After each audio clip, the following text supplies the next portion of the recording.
हरे कृष्णा। नमो विष्णुपदाय कृष्णप्रेष्ठाय भूतले श्रीमते भक्तिवेदांत स्वामिनिति नामिने। नमस्ते सारस्वती देवे गौरवाणी प्रचारिणे निर्विशेष शून्यवादी पाश्चात्य देशतारिणे। जय श्री कृष्ण चैतन्य प्रभु नित्यानंद श्री अद्वैत गदाधर शिवासादि गौर भक्तवृंद। हरे कृष्णा कृष्णा कृष्णा हरे हरे, हरे राम राम राम हरे हरे। हरे Krishna. So we welcome you all to the last day of this course, part 1 of this course, self-evaluation tools on the path of bhakti. As I mentioned before, in a few days we will start part 2 of this course also, so please stay tuned. So today I will start with a very quick recap of what we have seen till now, and then we will start today's discussion. So we started with the first shower of nectar. The chapters of this book Madhurya Kadambini are titled as nectar showers, Amrita Vrishti. So Pratama Amrita Vrishti, Dvitiya Amrita Vrishti, and so on. So when we started with the Pratama Amrita Vrishti, we started with Mangalacharan. This is Srila Vishwanath Thakur's glorification of Chaitanya Mahaprabhu's mercy, which he compares to a cloud bank of nectar. And then he also glorifies Srila Rupa Goswami for giving the eyes for common devotees to see and understand spiritual rasa. Then the next theme that we discussed was that the highest understanding of absolute truth is not even Shadaishwarya Purna Bhagavan, but still higher than that is when that Shadaishwarya Purna Bhagavan becomes perfectly capable of sharing personal relationships with his devotees in all the 5 rasas and the 7 secondary rasas also.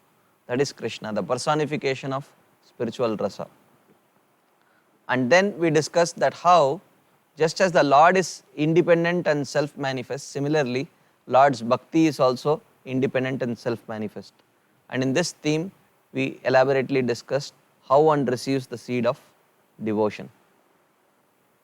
And then the next theme that Srila Vishwanath Thakur discussed was how this process of bhakti is not caused by any other process, rather it is bhakti which becomes the cause of all the other processes. Bhakti supports all the other processes. Without bhakti, karma, jnana, yoga, tapasya, dana, nothing can stand without being empowered by the path of bhakti. But that bhakti, even though so exalted, we saw that how it is not dependent on purity and faith. Purity of the practitioner, which is very much a prerequisite in all the other practices, is not a prerequisite for the practice of bhakti. And not even faith. Now, faith also is not a prerequisite. We saw that how when activities of bhakti are performed without faith, it leads to accumulation of Agyata Sukriti, which eventually turns into faith. So, the process of bhakti is a self-qualification generator. Even when performed without qualification, it has the ability to generate the qualification in the practitioner. But no other process falls in that category. You perform jnana without faith, yoga without faith, or karma without faith, Krishna says no result. Ashraddhaya hutam dattam tapastaptam kritam chayat asaditi uchyate partha nachatat pretyano iha. In the 17th chapter, last verse of Bhagavad Gita, Krishna says, Ashraddhaya hutam dattam tapastaptam kritam chayat. Any activity of sacrifice, charity, tapasya, etc., when performed without faith, is as good as not performing that sacrifice or tapasya or charity, because it will not give any result either in this life or next life. So actually faith is what empowers any process. Of course that includes bhakti, but the speciality of bhakti is that even when it is performed without faith, it can generate the prerequisite faith over a period of time. So in that way, bhakti is very special. And then we saw that how sometimes it may seem like this bhakti acts as a second fiddle to processes like karma, jnana and yoga, but one should not think that bhakti is actually inferior to those processes. It is just like Vamanadev, who appeared as the younger brother of Indra, just to support Indra out of his mercy for the devotee Indra. But that does not make Vamanadev inferior to Indra. In the same way, even though sometimes we may see bhakti playing the second fiddle to karma, jnana and yoga, in the process of karma yoga, jnana yoga and ashtanga yoga, one should still not think that bhakti is inferior to those limbs. And bhakti sometimes plays the role of assistant to karma, jnana and yoga only to support them and not for any other reason. Therefore, we saw in conclusion, only an animal would reject bhakti. Kovaina seveta vina naretaram. Nara itaram means not human, which means animal. So therefore, only an animal would reject bhakti. And then this was the conclusion of the first chapter describing the super excellence of bhakti, the path of bhakti. And then in the second shower of nectar, we started by discussing, Srila Vishwanath Chakravarti Thakur mentioned that this is not a book on refutation of Mayavad, as we saw yesterday, because he had written a similar book called Aishwarya Kadambini, not similar book, a book with a similar name, Aishwarya Kadambini, in which he had described Mayavad Khandan. Because this book has a similar name, people should not misunderstand this book also to be a sequel in Mayavad Khandan. So he says, no, this book is not about Mayavad Khandan. And then he describes about the two types of bhakti, Raga Bhakti and Vaidhi Bhakti. Virajantim abhivyaktam vrajavasi janadishu ragatmikam anusrita yasa ragatmika uchyate. So he says that Raganuga Bhakti is that which is followed by those who have a great greed to mold their own practice of bhakti, seeing the Vrajavasis' love for Krishna. And those people are called as Ragatmika Bhaktas. So how would you define a Ragatmika Bhakta? He says, Ishte Swarasiki Raga Paramavishtata Bhaved Tanmayi Ya Bhaved Bhakti Sa Atra Ragatmika Udita. What is this bhakti that is practiced by the Vrajavasis? Ishte Swarasiki Raga Paramavishtata Bhavet. Swarasiki Paramavishtata, a kind of spontaneous deep thirst for the object of love, Krishna, is called as Raga. And when the activities of bhakti, Shravanam, Kirtanam, etc., are driven solely by that spontaneous deep thirst for pleasing Krishna, then that kind of bhakti is called as Ragatmika Bhakti. And anyone who tries to mold his own practice of bhakti by seeing these Ragatmika Bhaktas, he is called a Raganuga Bhakta. And this is called as Raganuga Bhakti. And this practice of Raganuga Bhakti includes Krishnam Smaran Janam Chasya Preshtam Nija Samihitam Tattat Kataratas Chasau Kuryadvasam Vraje Sada.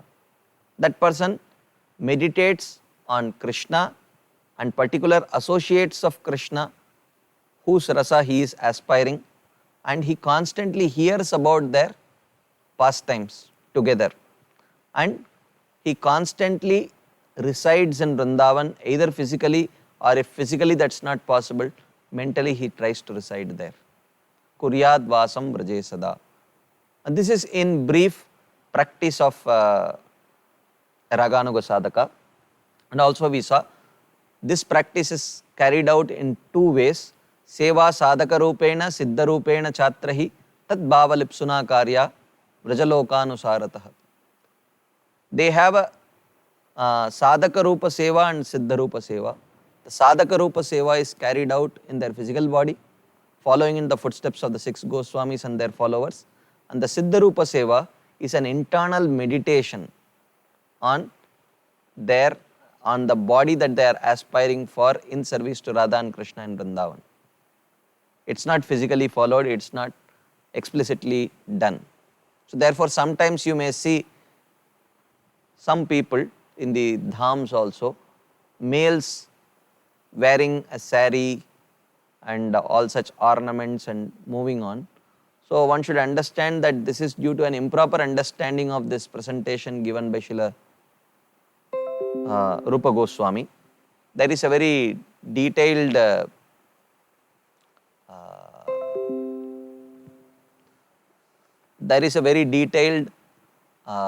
explanation of this that we will discuss little later about how the various kinds of apasampradayas actually have misunderstood this subject matter and applied it in a very perverted way, which has led to complete defamy or infamy to our whole sampradaya. On the other hand, the practice of Vaidhi sadhana is defined as yatra raga anavaptatvat pravrittir upajayate shasaneneva shastrasya sa Vaidhi bhakti ruchyate. So Vaidhi bhakti is defined as when that raga is absent, you don't see that raga, ishte swarasiki paramavishtata, that spontaneous deep thirst for pleasing Krishna, when that is not there, but still pravritti upajayate, you see that there is engagement of the senses in the activities of Krishna consciousness, then one may say, where is that impetus coming from? Shasaneneva shastrasya, from the shastrasya shasan, from the injunctions of the scriptures, Guru, Sadhu, Shastra, that is what inspires them. So that is called a Vaidhi sadhaka. And then we saw that how both the practice of Raganuga sadhana and Vaidhi sadhana is capable of, as soon as it manifests two qualities. One is Kleshagni and Shubhada. And in Kleshagni, we saw that how ultimately it is material emotions which bind us to this material world, and these material emotions are generated by this avidya, asmita, raga, dvesha and abhinivesh, this curtain of Yogamaya that we discussed the other day, and how this curtain of Yogamaya is destroyed by practice of bhakti. We discussed this in detail, and how also bhakti destroys the prarabdha karma and aprarabdha karma also we saw in detail. And this we understood through this experiment of Pavlov. And then we discussed about the second quality of Shubhada. Shubhada means bestowal of auspiciousness. And we saw that this Shubhada has four types: Jagat Prinanam, Sarva Jagatam Anurakta, Sadgunadi Pradatvam and Sukha Pradatvam. And how we saw various examples of how the practice of bhakti makes one very compassionate towards all living entities. How the practice of bhakti, by practice of bhakti, one becomes very attractive to all living entities, and how he develops all the other good qualities also, and how practice of bhakti generates a natural sense of happiness in the practitioner. And this happiness, based on the level of development, devotional development of the practitioner, could be at the level of Vaishayikam, Brahmam or Aishwaram. It could be on the level of material happiness, or the happiness of liberation, or the happiness of personal relationship with Krishna, like that. And then the next theme that we discussed was how this bhakti develops from Shraddha, which is the first, and Shraddha, which is accumulated by Agyata Sukriti. And Shraddha means Shraddha in these four things: Shraddha in the parampara, Shraddha in the process, Shraddha in the books, and Shraddha in Vaishnavas. And naturally, and this Shraddha can be attained by Swabhaviki or Balotpadita, two kinds of Shraddha. Swabhaviki means you see devotees, you observe them, and without anyone having to preach to you about taking up to Krishna consciousness, naturally the person feels inspired and takes up to the process. Or in other cases where someone may tell us, after developing that favorable relationship with that person, the devotee may tell, actually, you know what? You would be better off if you start practicing Krishna consciousness. And this is how you practice.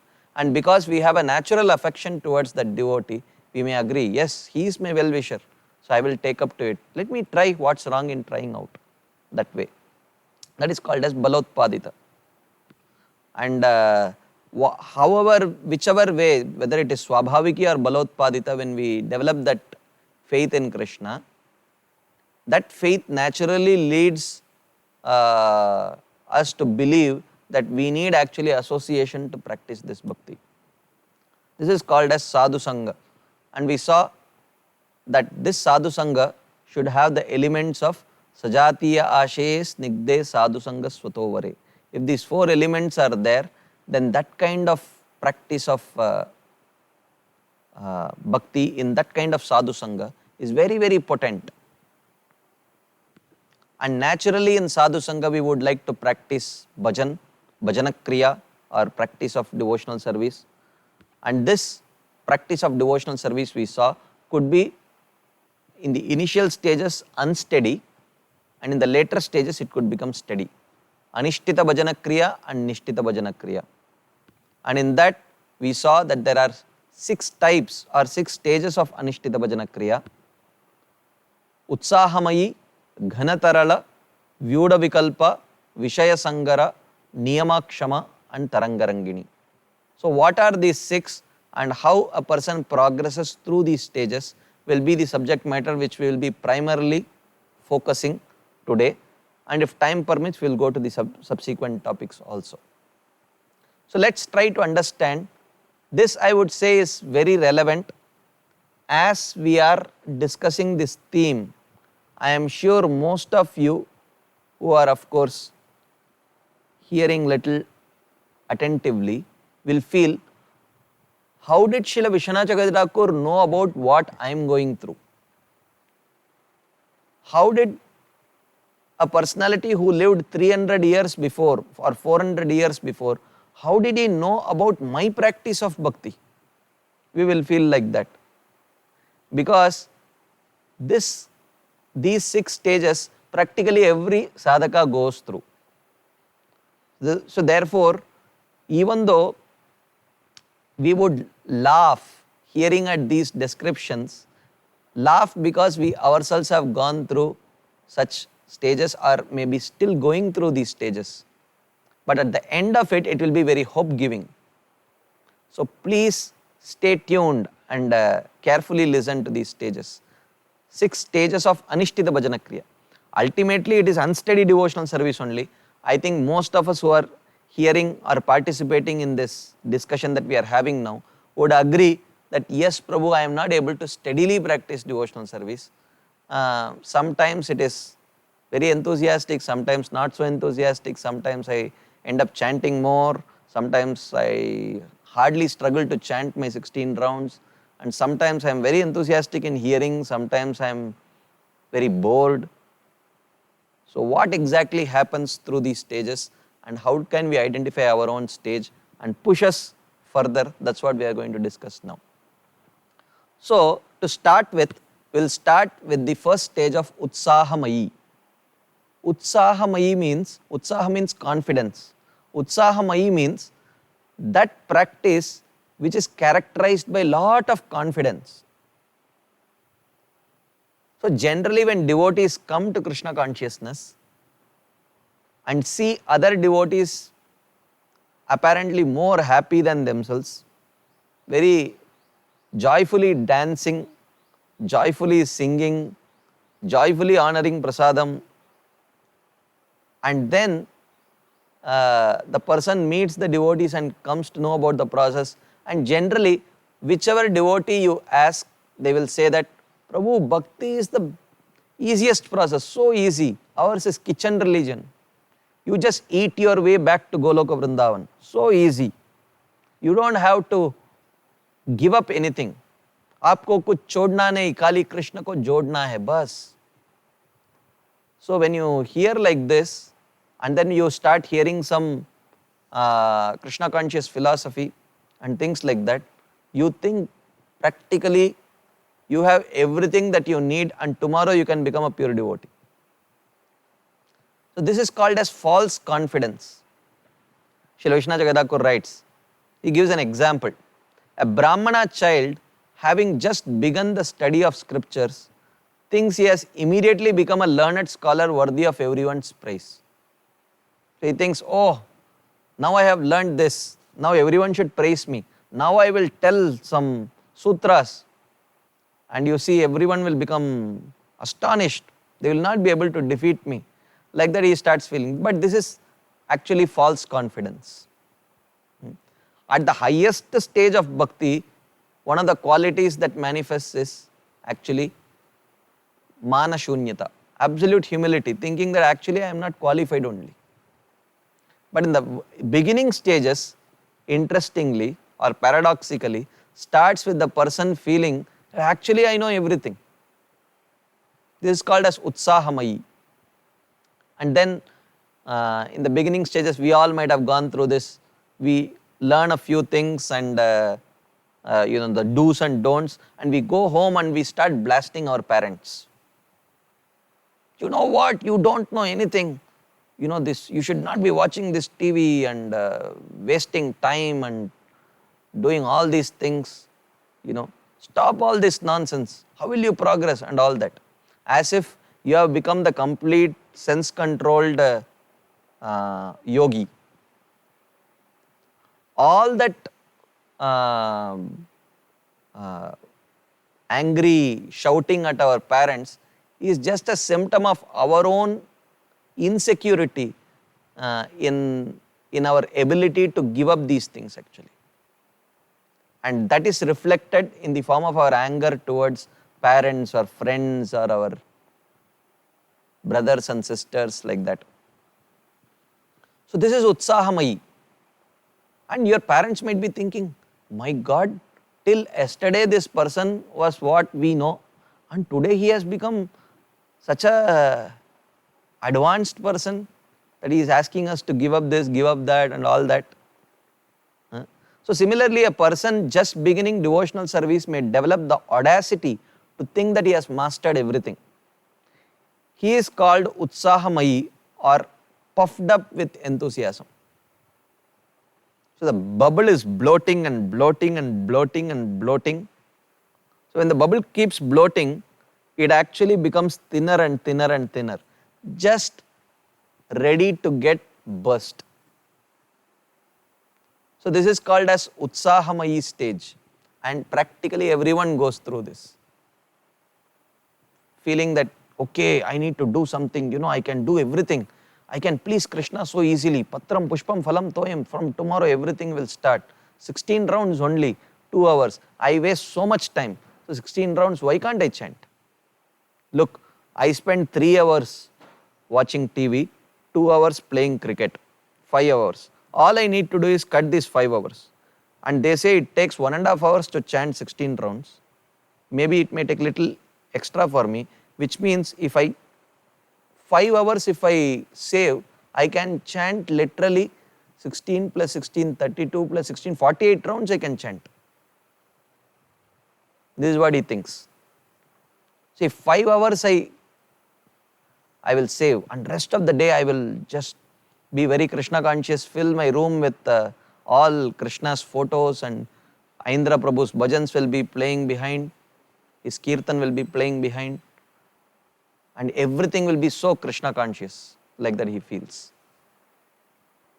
But then very soon, sooner or later, that bubble is going to burst. And that stage is called as Ghana Tarala. Ghana means condensed or very serious or very pakka, and Tarala means very loose, fluid. So Ghana Tarala means thick and thin, like that.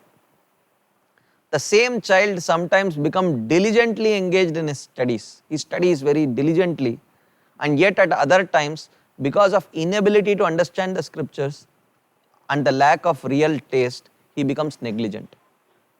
Initially, the introduction part is very easily presented, but later when he gets to the actual subject matter, he finds it little difficult to understand. And when it becomes difficult to understand, he becomes demotivated, and he is not able, and also because he does not have that real taste, he is not able to keep up that enthusiasm. So in the same way, a new devotee will sometimes practice the different activities of devotional service and sometimes neglect them. So reality is dawning. Maybe even the first day, that person would pick up the bead bag and start chanting 16 rounds, or maybe in a few days after coming in touch with devotees. And he says, well, I have some extra time, let me chant more. He will end up chanting 32. And after a few days, he will think, look, actually, I was told to chant only 2 rounds. But I started chanting 16 and now 32, which means literally I have chanted for 10-12 days. So today I don't have mood to chant, so today I will not chant. But I have already made up for it. And tomorrow anyway I will chant 16. Na? So like that, reality dawns that enthusiasm is not sustainable day in and day out. One day he is super enthusiastic, next day he is unable to chant even the basic minimum. Being sometimes assiduous and at other times negligent, his endeavor is called ghana tarala, condensed, dilute, thick, thin. So one should not think that he has degraded now. From utsahamayi to ghana tarala is not a degradation, but actually it is coming in touch with reality.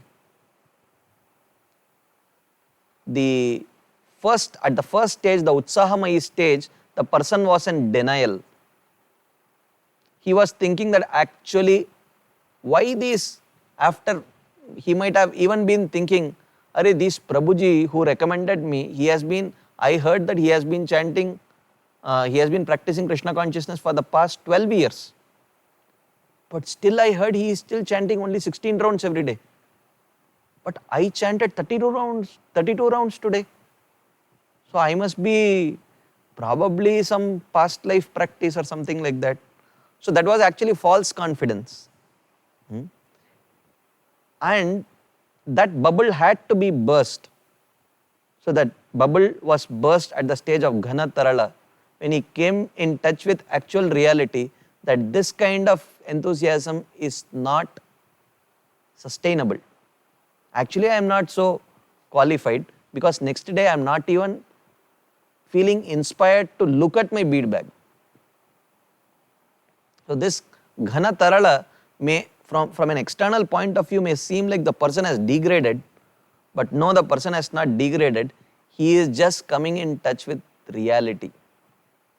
This is reality. This is your actual stage.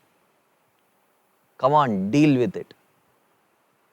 This is ghana tarala, the second stage. Then he comes to the third stage, which is called as vyuda vikalpa. Vyuda vikalpa means the person starts debating. He thinks, actually, for how long I will be practicing devotional service like this. One day 16, another day 8, another day 2, another day 0. And then it continues 0 for a week or 10 days. Then again I meet Prabhuji. Prabhuji will give me a dose. Then I will again start 16. Then 16 will become 8, 8 will become 4, 4 will become 2, again it will become 0. Again I will meet Prabhuji. Prabhuji will give a dose. For how long this can continue?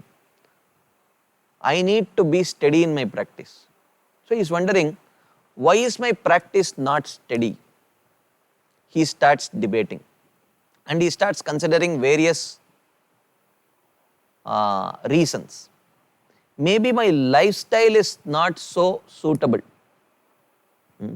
Maybe my work, I am in a software company. Maybe if I change my job, I am having to work too long. Maybe if I change my job, I will be able to spend more time. Should I take up a teaching job? Or still better, I am not yet married. Maybe I should join the brahmacharya ashram. If I join the brahmacharya ashram, all problems solved. 24 hours I can sit and chant. Or what if I join the brahmacharya ashram and after that I think of my father and mother. Already I am so much dependent. Even my mother only puts the paste on the brush and gives it in my hand. And sometimes when I feel too sleepy, she brushes my teeth also. So if I am so dependent in brahmacharya ashram, who will do that? Maybe I am not yet ready. Like that he keeps on debating and thinking that what is the lifestyle change that I need to do so that I can steadily practice bhakti. So this stage of intense indecision or constant thinking and speculation and trying to figure out how I can change my lifestyle in such a way so that I can steadily practice bhakti. This stage is called as Vyuda Vikalpa. And Srila Vishwanath Chakravarti Thakur interestingly has written a very elaborate explanation of this stage. We will read, it's very funny actually. So he says, shall I just spend my life happily in family life, making my wife and children Krishna conscious and worshipping the Lord? So he starts imagining, I saw this Prabhuji and Mataji very sincerely chanting. You see, wife is there, husband is there, children are there. This is like Vaikunta family. I should be chanting, I should think about getting married, enter into the family life and spend life like this. Or, I hear so much about the pitfalls of family life. Maybe I should go to Vrindavan. I should give them all up and go to Vrindavan and perfect myself by engaging full time in hearing and chanting with no distractions. But actually, if you see from an external point of view, in today's Vrindavan is probably, there is much more distraction than any other place. Because what we are seeing is not the real Vrindavan, it is just the wheel. So much commercialism. So we will go to Vrindavan, but in all likelihood, we may be hanging out in Loi Bazaar area, eating papdi chaat or samosa chaat. Or shall I wait until the last stage after enjoying all sorts of pleasure? Because if I don't experience this pleasure and know for myself that this pleasure is very inferior to Krishna consciousness, then while practicing Krishna consciousness, I will be haunted by this desire. So I think maybe it is a good point. Maybe I will allot some time, maybe the next 10 years or so, I will try out every single pleasure and be assured that there is nothing greater than Krishna consciousness. When I have finally understood that this whole material world is simply a forest fire of affliction, then I will give it up. Till then I should wait. That is reasonable. Or should I renounce right now? Because so many people have already experienced it. This is their conclusion. Why should I not hear their advice? Should I give it up right now? Because the Bhagavatam verses says, Yopayati Shanair Maya Yoshit Deva Vinirmita Tam Iksheta Atmano Mrityum Trinair Kopam Ivavritam. This is what Kapila says about the association with the opposite sex. He says, Maya in the form of a woman created by the Lord approaches the man gently. But one should see her as death, like a well covered with grass. And the same is true with woman's vision of a man. So, this is what Bhagavatam says. So, shouldn't I be careful? I think I should become a brahmachari, go to Vrindavan without any distraction practice. And then this is how Bharat Maharaj did. Yo dustyajan darasutan suhrid rajyam hridisprishah jahau yuvaiva malavad uttama shloka lalasa. Bharat Maharaj, what all he didn't have.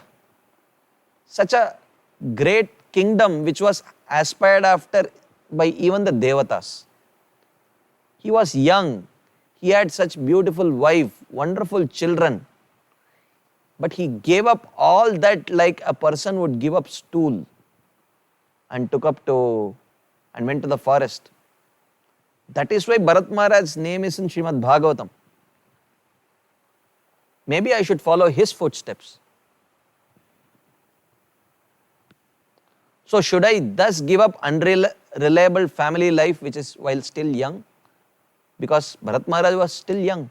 Jahau, Yuvaiva Malavad. Yuvaiva means he was still very young. It's not that he had lost his age for enjoyment. He still had the age left for enjoying, but he left it out. So should I follow Bharat Maharaj? But it is also, they also say that it is not proper to renounce immediately. Most people take sannyas only in the later stage of their life. There must be some reason to this. Shouldn't I wait till the death of my old parents before renouncing? And for this also he finds a supporting statement from Srimad Bhagavatam. Aho me pitarau vriddau bharya balatmajatmaja anata me ritam dina katam jivanti dukkitaha. It is mentioned that, oh my poor elderly parents and my wife, and she just has a small infant, my child in her arms, and my young children. Without me, they will be completely shelterless. No one will be there to protect them, and they will suffer unbearably. How can I give them up and take up renunciation? So hearing this verse, he would feel that, my God, this mood perfectly resonates with my heart. How can I be irresponsible like that? And then he says, Evam grihashyakshipta hridayo moodadhir ayam atripta stan anudhyayan mruto andam vishate tamaha. And then, but on the other hand, the scriptures also say that this kind of foolish mentality by which the householder's heart becomes completely overwhelmed actually never leads to satisfaction. He may stay 1 year, 2 years, 3 years, 4 years, 5 years, 6 years, but the detachment will never develop. So therefore, and eventually such a person enters into the darkness of ignorance.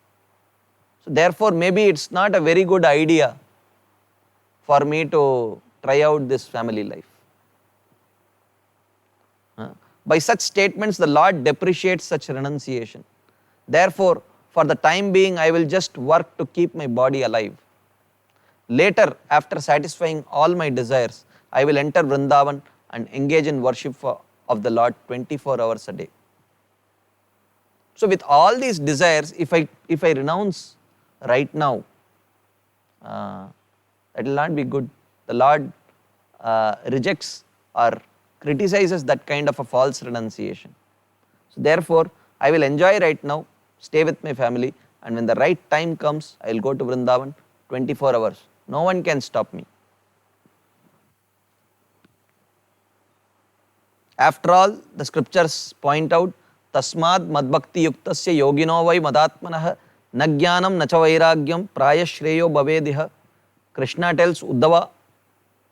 Apparently, he seems like a very well-read devotee. And during Vishnajagad Thakur's time, even beginner devotees, it seems like they used to at least know the verses of Srimad Bhagavatam. Because after spending years and years, still many people may not know these verses. But here is a beginning devotee who is at the stage of the third stage of Anishtita Bhajana Kriya, Vyuda Vikalpa. Whatever, for supporting renunciation also, he remembers all the verses from Bhagavatam. For supporting family life also, he remembers all the verses from Srimad Bhagavatam. The only mistake is he is misquoting them. If you know the context of all these verses, you will understand that this person is actually misquoting all these verses. He is using it to support his own thought process rather than supporting the thought process of the speaker in the Srimad Bhagavatam. Tasmad, it is true, Krishna did speak this verse to Uddhava. Tasmad madbhakti yuktasya yogino vai madatmanah Na jnanam na cha vairagyam praya shreyo bhavediha. He says, my dear Uddhava, for a devotee who is trying to progress on the path of devotional service, neither jnana nor vairagya is the means to attain perfection, it is only bhakti. So how is this Vyuda Vikalpa devotee seeing it? He is seeing it as, oh, look, Krishna is clearly telling vairagya is not the way to progress in bhakti. So therefore, I should not give up my family and go to Vrindavan. I should stay with my family and perform bhakti. This is how he sees. Because he has already decided, or maybe because he is already inclined to stay with his family, he gets a quote for it and misquotes it very comfortably. Na jnanam na cha vairagyam praya shreyo bhavediha. Krishna himself says, vairagya is not the way to progress in bhakti. In fact, maybe I should go and tell my brahmachari friends that, look, have you read Srimad Bhagavatam? See what Krishna says. Na jnanam na cha vairagyam praya shreyo bhavediha. Like that. According to this text, renunciation is a fault for the culture of bhakti. But of course, as understood by this person. But what kind of renunciation it is, that's a whole different subject matter. If it arises from bhakti itself, however, that renunciation is not a fault, but an effect, anubhava of bhakti, and it's subordinate to it.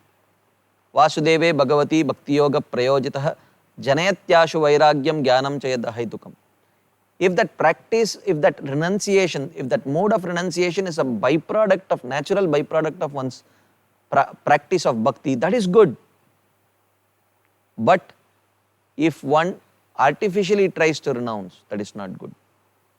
Because he is not inclined to renounce, he thinks if any renunciation is artificial renunciation.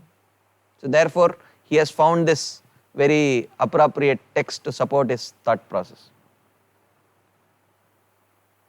But then sometimes, after some time, his mind still is, it again shifts.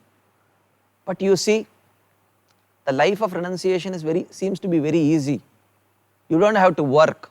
You don't have the responsibility of taking care of family. In fact, you don't even have to take responsibility for your own food. And he gets a quote for that also. Yadyad ashramam agatsa bhikshukas tattad anna paripurnam ikshat. In whatever ashram the sannyasi stayed, they always gave him more than enough to eat. This seems like a very good life. I will never have to worry about my eating. In fact, while working, I work so hard that sometimes I don't even have time to eat. But these bhikshus, they don't work at all. And wherever they go, people feed them. More than sufficient to eat. Maybe this is the life I should consider. In the life of renunciation, there is no worry for maintenance, so maybe I should renounce.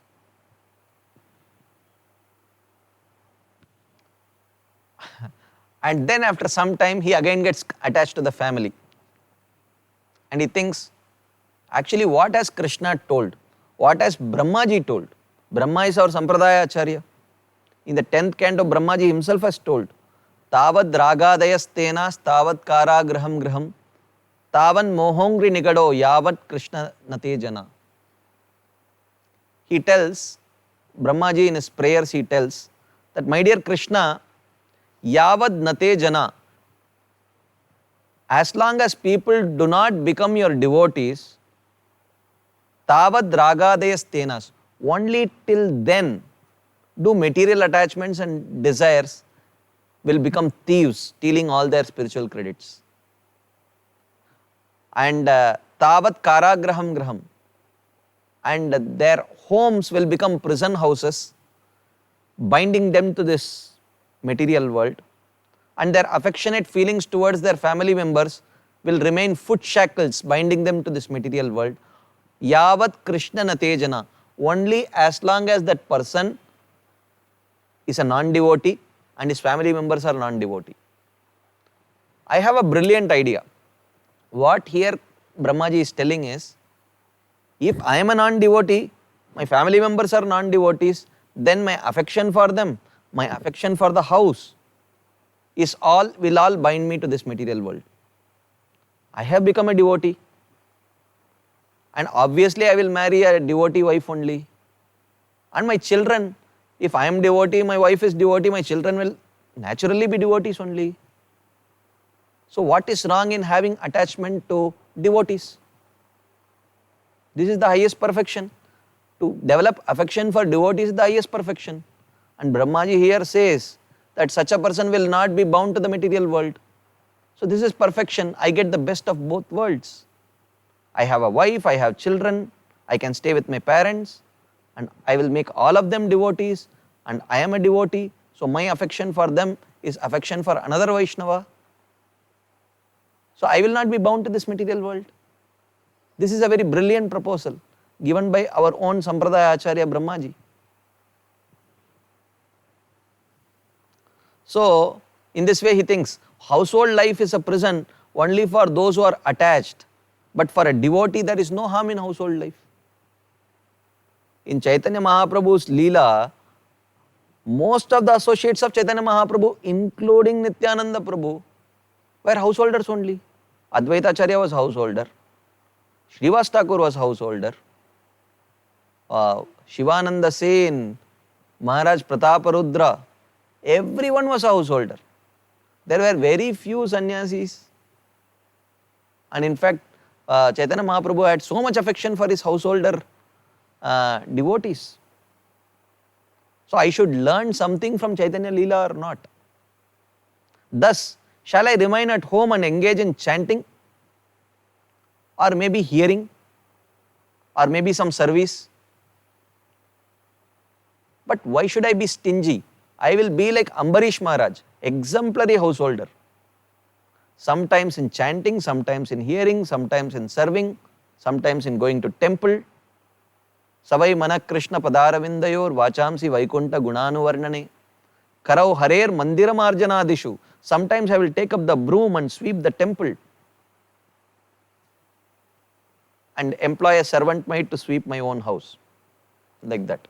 So he may be extensively speculating in this way. Planning. I will do this, I will do that, I will do this. But this is all done because he is thinking, I cannot continue with this ghana tarala, this kind of thick, thin, unsteady devotional practice, sometimes hot, sometimes cold kind of practice is not good. It has to be steady. He realizes that. For that, he is searching for an answer in the external environment. Maybe if I change my external environment, I will have some solution for this. This is not wrong thought process, it is true to some extent, but it is not completely true also. But at its very nascent initial stages of Krishna consciousness, this is a natural thought process that everyone tries to hanker for that steady practice while trying to change their external environment. And this is what he is doing here. In this way, the mind spends time vacillating between household life and renunciation. This is one kind of vacillation. It could be different type of jobs also. Job, it could be, should I work in a, or maybe I should move to a farm community and do farming. Or maybe, you know what, I will shift back to India. To practice devotional service in the United States is absolutely impossible. Bharata bhumite hoilo manushya janmajar janma sartaka koro para upakar. So I will go and do my janma sartak in Bharatvarsha. I will come back to India. That's where, and I will put my children in Gurukul and they will grow up to be wonderful devotees. So there are many different kinds of such Vyuda Vikalpa. The point is, constant, when one imagines in this way all types of options, it is called Vyuda Vikalpa or extensive speculation. But this is a favorable speculation because at some point he has realized that this kind of thick, thin practice of devotional service is not favorable. He has to steady his practice. And he is searching for steadiness by trying to adjust the external environment. His ashram or his job or his place, like that. So this is called as Vyuda Vikalpa. So as we have discussed the first 3 stages, already most of you might be already smiling and thinking that maybe Vishwanath Thakur is describing about me. I did go through all these things. I am still going through. Maybe some of you are already thinking, and this COVID crisis must have definitely increased that level of speculation. And already some of you might be considering, maybe I should go to a more simpler agrarian lifestyle. I should purchase a farm. Maybe I will check if there is some land available near Govardhan Eco Village. I will purchase some, and actually I should start living simply. Anyway, I have lost my job. Like that, some of us may be already thinking in that way. So this Vyuda Vikalpa is something which is common, that we try to enhance our devotional service by adjusting our lifestyle and our external environment. So this person, that's what he is doing. And then he has now made the changes. He has chosen his ashram, he has chosen his job, he has chosen the place where he wants to practice. And after doing all that, now everything is perfectly set. Now I should be easily able to chant 64 rounds a day, he thinks. And then the next stage of reality dawns. What is that next stage of reality?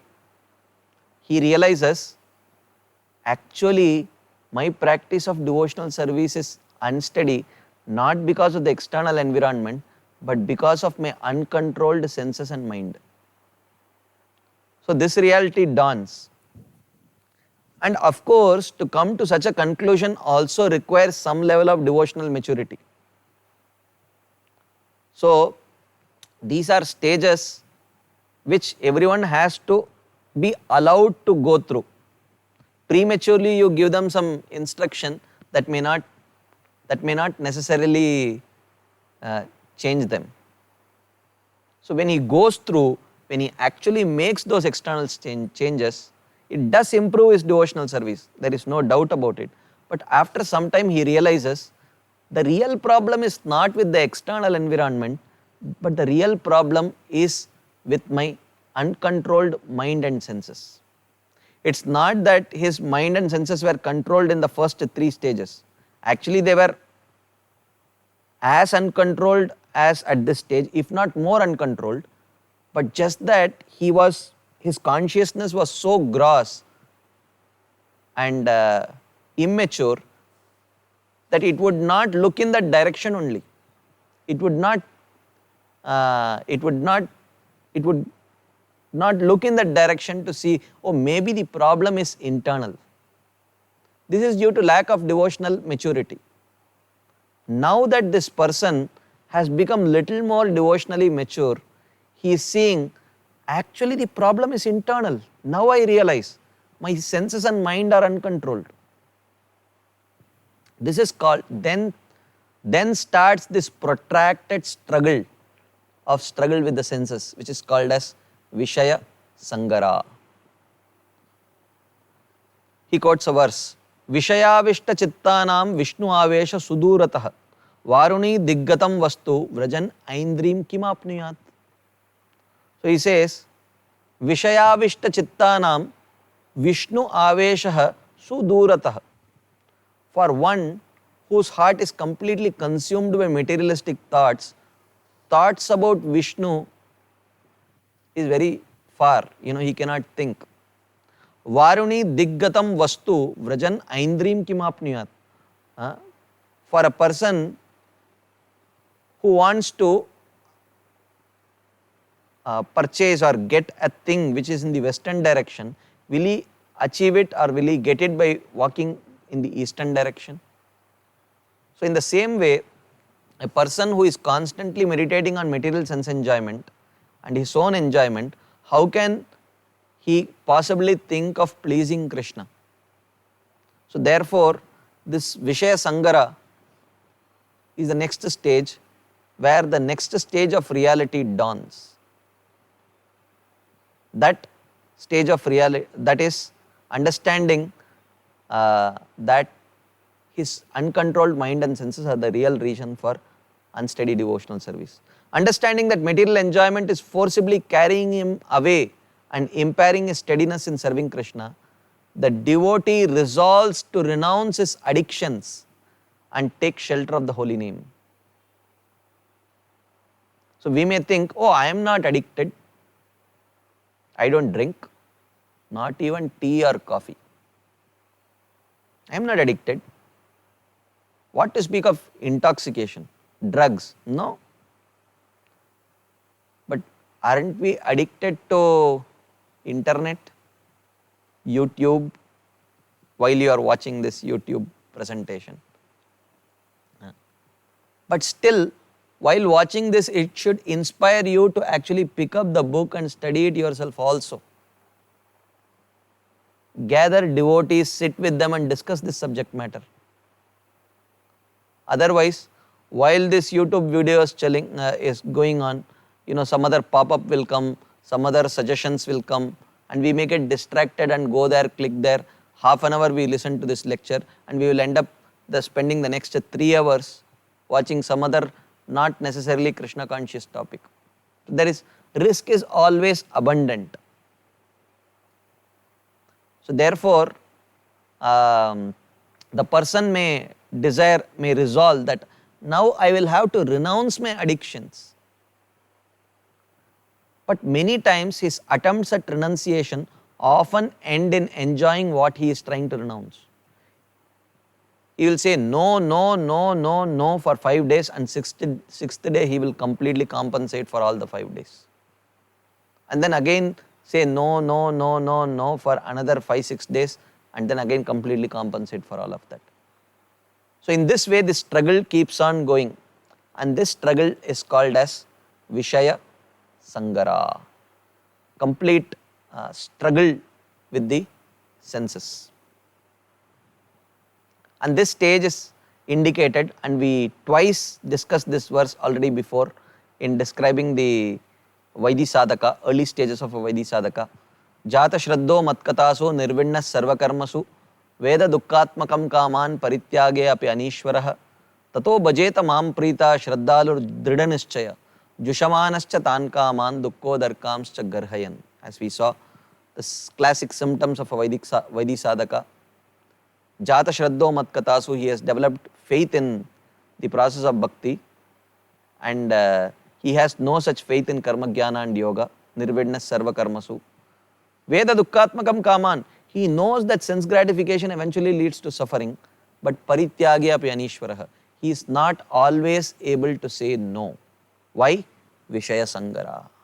This struggle with the senses. Senses and mind have not yet been subdued by powerful practice of bhakti. Jushamanascha tan kaman dukko darkamscha garhayan. So every 5 days, 6 days, he will sit and repent. Why did I do this? Why did I do this? I stayed away from it for so long. I should have been little more careful.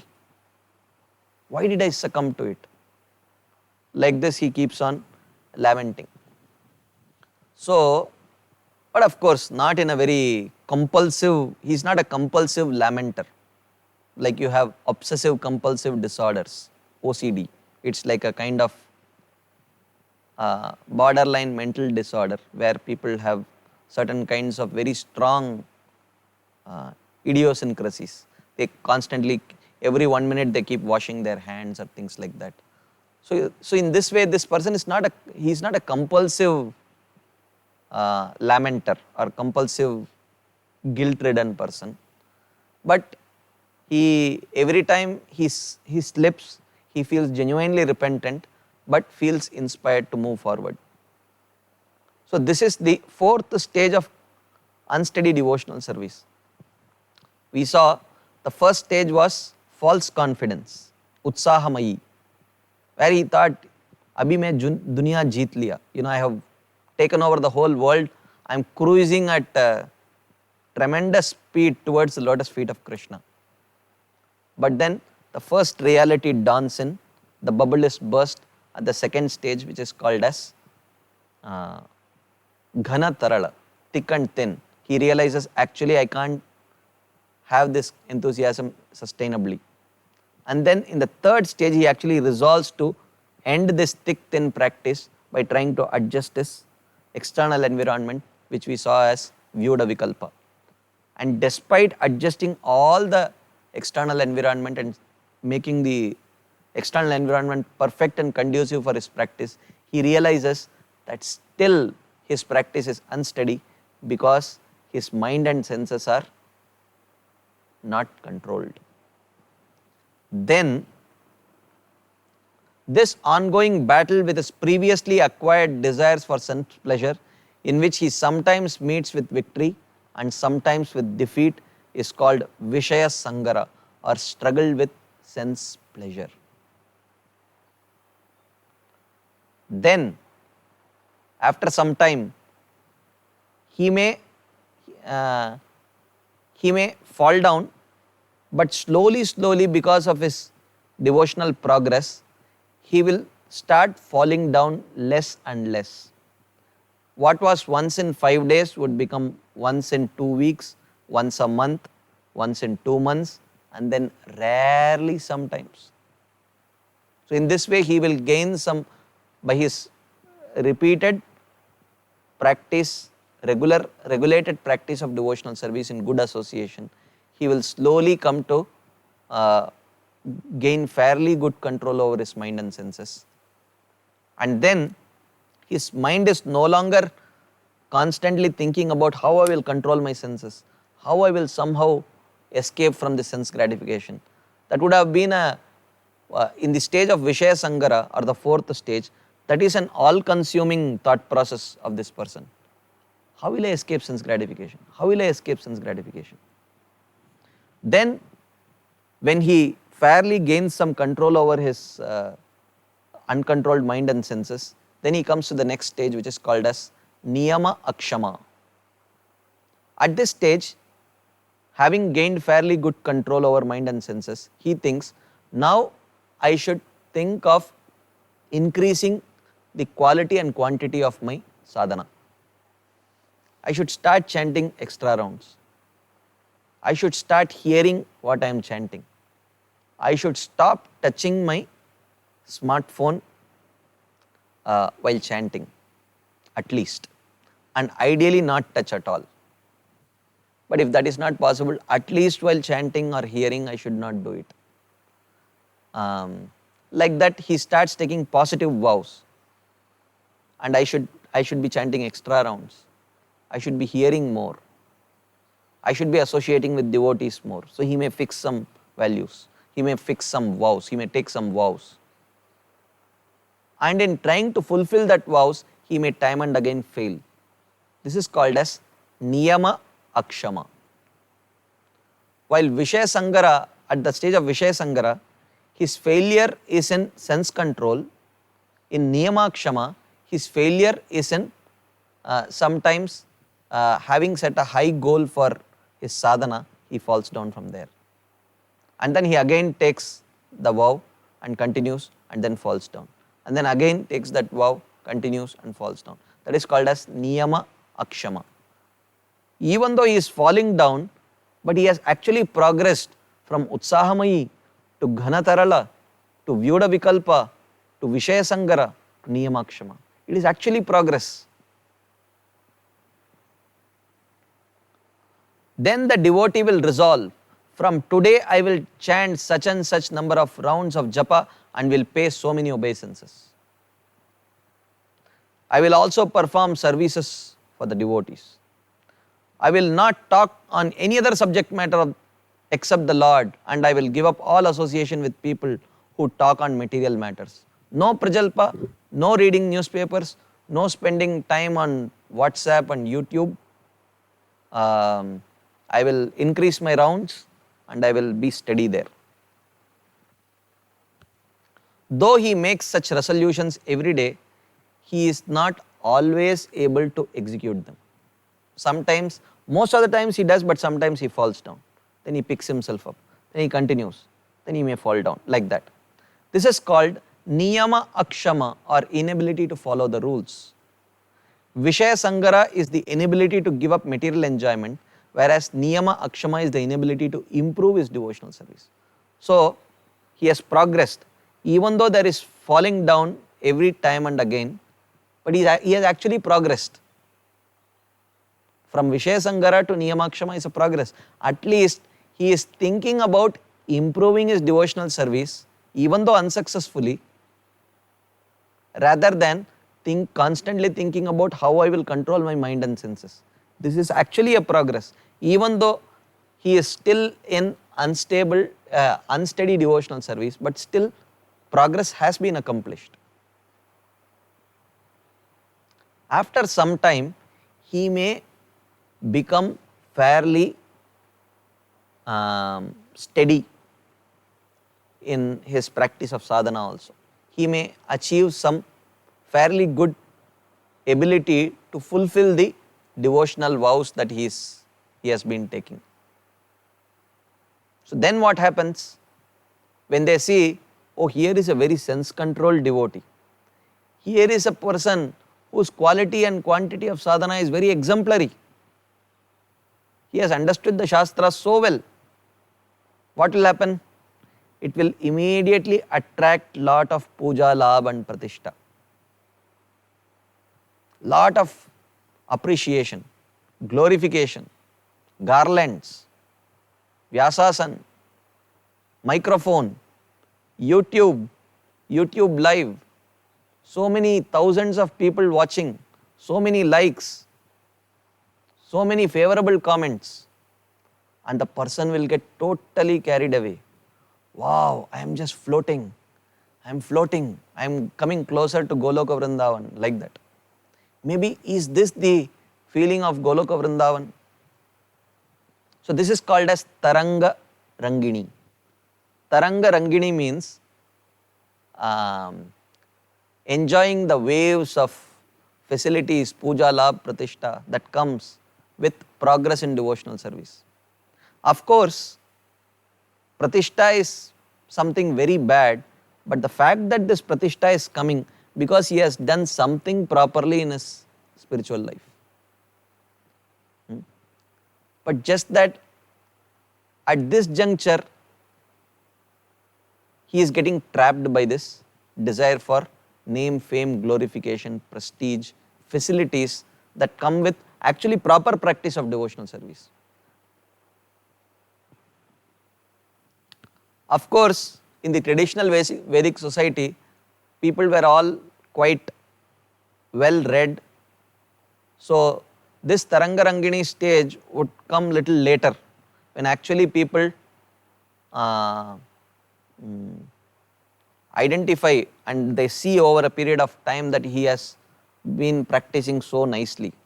But in today's internet age, you dress up so nicely, put your perfect tilak and give a 5-minute clip and people think that you are a pure devotee.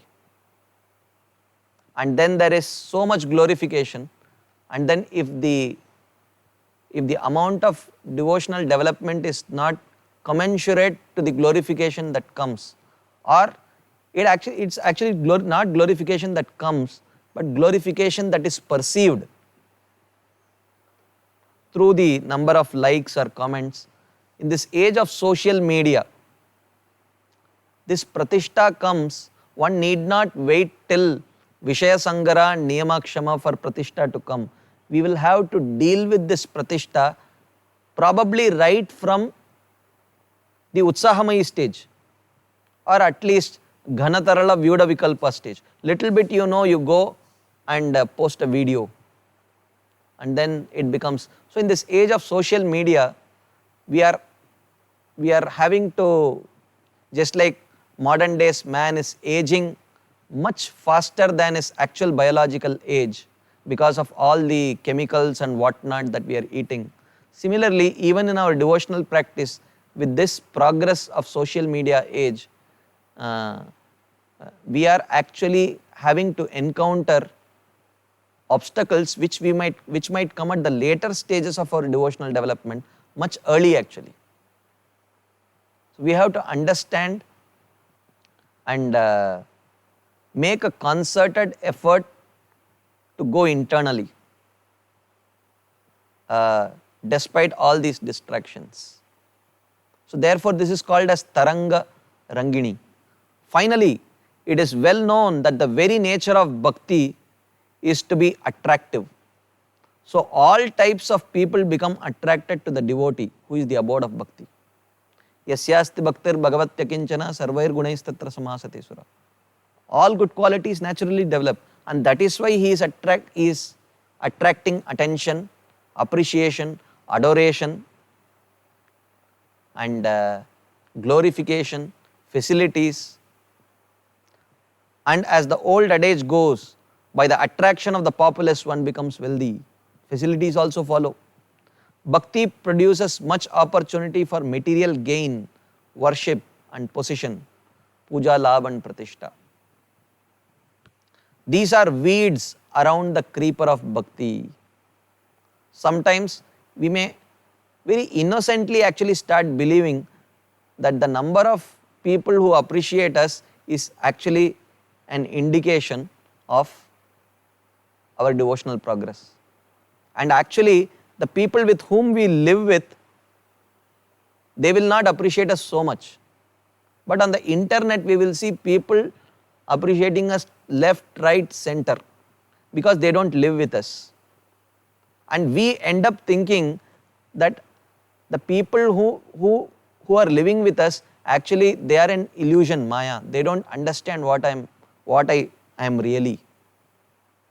See, these people who are far away sitting in United States, they have understood me properly. That is our illusion actually. Because the people with whom we are staying, they are the ones who have evaluated us properly. That is our actual position. We don't deserve that kind of glorification, because we present our best philosophy and best looks and best presentation. But then if we are not actually that devotionally mature or developed, then it will reflect on our behavior very soon. And therefore we should learn to take the comments of the people with whom we are living with more seriously than the comments that come through the social media. Then we can progress much faster in devotional service, because those are real comments. Performing activities or seeking one's pleasure amidst these weed-like facilities, which are but small waves in the ocean of bhakti, is called as Taranga Rangini, or delighting in material facilities. So, if you see, this is the gradual progress. Even though Taranga Rangini also sounds like not a very attractive stage, but one should not think that he is such a dirty person, he is so attracted to puja, labh, pratishta. But the fact is that he is doing something right. That is why that puja, labh, pratishta is coming. All that he needs to do is, if he has good association, he will, genuine affectionate association, it will help him deal with this puja, labh, pratishta, and then he is just one step closer to practicing steady devotional service, nishta. Because he has done everything right and he is just getting trapped by this name, fame, glorification and adoration. That is the problem. So, having discussed these 6 stages, we might think that, if we close our eyes for a moment and reflect on our own journey in spiritual life in the last few years, maybe for some of us 2 years, 5 years, 10 years, 15 years, 20 years, like that, we can see ourselves having crossed at least a few milestones. At least Utsahamayi is gone. No longer do we have such kind of false confidence, thinking that I have won over the whole world. I have become a pure devotee. And some of us may have crossed the second stage of Ghana Tarala also, where no longer is our practice so sporadic. At least we have been able to maintain chanting of 16 rounds every day. And then some of us may have even crossed the third stage of Vyuda Vikalpa, of looking for external adjustments to actually steady our bhakti. And some of us may have even crossed the fourth stage, or maybe are crossing the fourth stage, where we have identified that the unsteadiness is due to my mind and senses being unsteady. So therefore, we might have done significant work trying to engage them favorably in Krishna consciousness so that they don't get distracted too much. And some of us may have come to the fifth stage of thinking more in terms of enhancing our practice, setting higher standards of sadhana, and we may be falling down from there. And in doing that, and even in that achieving more and more success, many of us may be attracting lot of puja labh pratishta, name, fame, adoration, glorification, like that. And some of us are dealing with it. And how do you deal whatever in any one of these 6 stages that you may be? What is the solution to give up that stage and go to the next stage? Then give up that stage and go to the next stage. The Shastras say, association of devotees is the only way to overcome unsteady devotional service. There is no other way. That will be the last theme that we will have time to cover in today's session. And that will come to the end of this second shower of nectar. So, association of devotees is the only way to overcome unsteady devotional service. This is the theme we will touch on. So, if you see the first 3 stages of Utsahamayi, Ghanatarala and Vyuda Vikalpa, if we have mature guidance, mature, benevolent, superior devotee guidance, because they have seen all and done it all in their lives, they have personally experienced it also and they have seen it in others while they were going through, they will give us very cool-headed, mature guidance to wade through these stages. If they see a new devotee in Utsahamayi stage, they will encourage them and cool them down. And then when actually reality dawns, when they reach the stage of Ghanatarala and they become totally broken-hearted, understanding that actually I am not so advanced that I can continue my 32 or 48 rounds, they pacify us, soothe us, telling, don't worry, good days are ahead. You keep doing this 4 rounds every day or 6 rounds every day, and you will slowly go through. So in this way, mature, affectionate guidance will help us go through the second stage also. And in the third stage, when we are trying to attain steadiness by changing our external environment, also mature guidance will come to help. What kind of, because they have seen, they will understand what kind of job, what kind of ashram would suit us for a favorable practice of devotional service. They can guide. So if that mature guidance is there, we can come through that phase also. And then when we come to Vishaya Sangara, all the more the association is very important actually. So there is a very famous verse from this book, Hari Bhakti Sudodhai, which talks about the pastimes of Dhruva Maharaj and Prahlad Maharaj. Yasya yat sangati pumso manivat syat satad gunaha swakula ridyai tato dhiman swayutani eva samshrayat. So the verse says, manivat, just like if you have a transparent crystal, and in front of that, if you go dressed in a red t-shirt, the whole crystal will look red. Yellow t-shirt, it will look yellow. Blue t-shirt, it will look blue. So a transparent crystal takes the color of whatever is the color of the object that is nearby. In the same way, yasya yat sangati pumso, the association of a person, sat tad gunah syat, determines whatever quality that he will develop.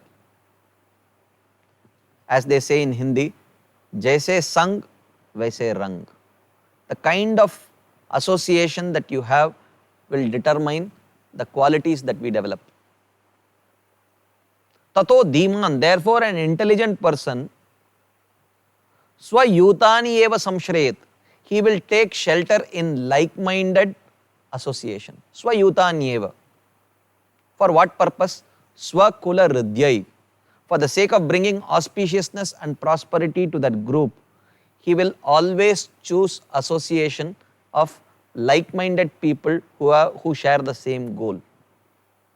Such a valuable instruction. But you know who gives this to whom? This is the instruction given by Hiranyakashipu to Prahlad Maharaj. So Hiranyakashipu tells Prahlad Maharaj, look, you have been a foolish person. Whose association did you take? Narada Muni. Don't you understand that just as a transparent crystal takes the color of the nearby object, similarly, association of a particular person will determine the qualities that you will take. Therefore, you took that person's association, therefore you are so weak, feeble, talking some strange philosophy. You should take the association of great asuras like myself, and then you will develop appropriate qualities. So he uses this very appropriate philosophy. The philosophy is perfect, but it is used by Hiranyakashipu to Prahlad Maharaj. But here, Srila Vishwanath Chakravarti Thakur is, or one of the acharyas is quoting this verse because the philosophy is perfect philosophy.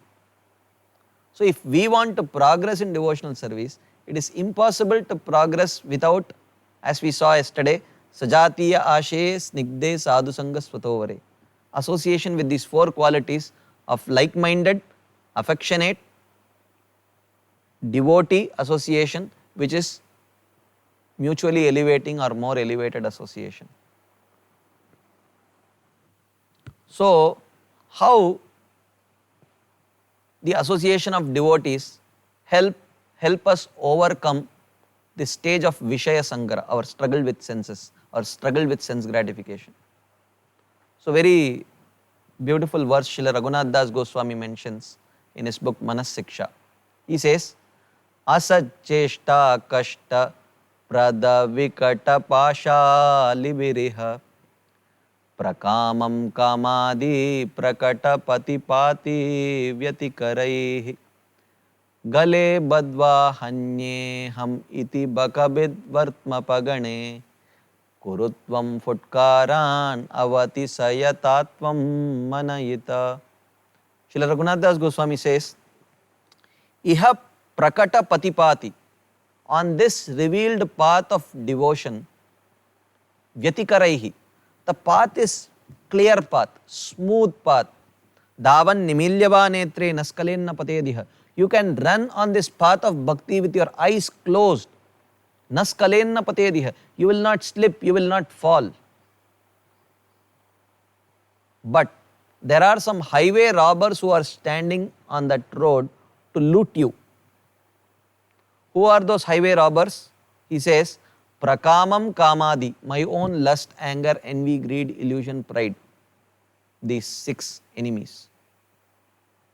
Gale badwa, and they have bound my neck. They have bound my neck with what? Kashta prada vikata pashalibir, with the troublesome, dreadful ropes. What are these ropes? Asat cheshta. Asat cheshta means wicked deeds which are inspired by either lust or anger or envy or illusion or pride, like that. So, inspired by these enemies, we end up doing wicked deeds. And these wicked deeds are like noose on our neck. Even though the road is clear, but these highway robbers have put the noose of these wicked deeds inspired by this lust, anger, envy, greed, illusion and pride, and we are not able to run. We are running at the same place. As Srila Bhaktisiddhanta Saraswati Thakur used to give this example of this marriage party. So this marriage party wanted to cross the river. So they approached a boatman at the dead of the night. They got into the boat and then they were rowing throughout the day. It was an Amavasya night. So there was no light. Rowing, but the shore was not to be seen and it became morning. And they realized they were still on the other side of the shore only because the boat was still anchored. He had forgotten to remove that anchor and he was rowing and they were still on the same side. So in the same way, these 6 highway robbers of lust, anger, envy, greed, illusion and pride bind us and do not allow us to progress in devotional service by binding us with wicked deeds being impelled by these 6 enemies. What is the solution? Srila Raghunath Das Goswami says, there is only one solution. Hanyeham, Hanyeham, I am dead, I am dead. In this way you should shout. Shout to catch whose attention? Is there any police who is roaming around? He says, there are many polices who are roaming around. Who are they? He says, Hanyeham iti kurutvam futkaran. Shout in a loud voice, very piteously. And who are the polices? They say, Bakabid Vartmapa Gane. Bakabid Vartmapa Gane means, the Vartma means path. Vartmapa means protectors of path. This is which path? Bakabid Vartma. Baka is Bakasur. Bakabid is the killer of Bakasur, who is Krishna. On the path of Krishna or on the path towards Krishna, the Vaishnavas are the policemen who are standing there. So shout piteously, cry piteously and try to get their attention. O mind, avati sa yatatvam, and they will come and save you from these enemies.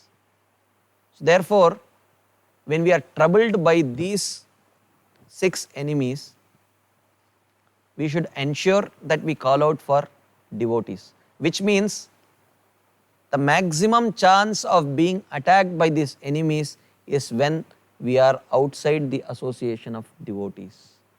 Because in the association of devotees, we will always try to do the right things because we don't want to cut a sorry phrase in front of the devotees. But while alone, this hypocritical behavior will come and take us over.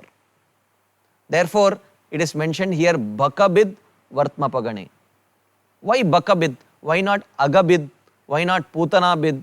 Or why not Keshibid? Because Bakasur is the personification of duplicitous hypocrisy. And this duplicitous hypocrisy will pound us, will haunt us, especially while we are alone. So therefore, the only solution is always try to be in the association of loving, affectionate devotees, whose help you can always seek. So therefore, in this way, to overcome this path of Vishaya Sangra, while attachment to material sense gratification is not gone, the only solution is we have to be constantly in the association of devotees, under their surveillance, under the CCTV of the devotees. When we are there, our best behavior will always come out. And in this way, slowly we will overcome the material desires also. So this is the solution that Srila Raghunath Das Goswami is giving. That's why Arjuna asks, Ata kena prayuktoyam papam charati purushaha anichannapi varshneya baladiva niyojitaha. Someone is pushing me. Who is pushing me? These 6 enemies, starting with lust. Prakamam, Kama, Adi. It starts with Kama and it continues further. So, Prakamam kamadi, who is pushing me, even though I don't want to engage in this activity, but it is pushing me.